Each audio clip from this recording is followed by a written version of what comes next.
Hello everybody and welcome back to Yalan app. In this video, I'm going to show you a step-by-step guide on exactly how to fix DStv app stuck on loading screen. So if you're having problems that your DStv app that it keeps getting stuck on your loading screen and you want to be able to fix this, well then this video is going to be perfect for you. Because actually I had this problem myself just 1 week ago, but I was able to fix it myself. And now after that one fix that I did, I have not had any problems whatsoever with the app. So what I did basically is that I just firstly closed the app and then instead I went into the settings app on my phone. So now on the settings app, I just scrolled down and then I clicked on general. And as you can see, you should now be taken to this page, which is perfect. So on this page, scroll down a little bit in here and then click on storage.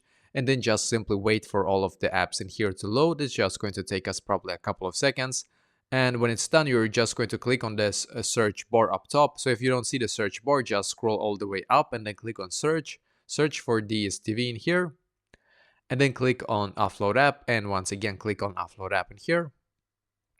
And then click on the reinstall app button. Sometimes you have to click on it 2 times. And now just simply wait for like the loading process here to finish. And when it's done, you're just going to go back into your DStv app once again. And hopefully now it's going to be fixed for you as well.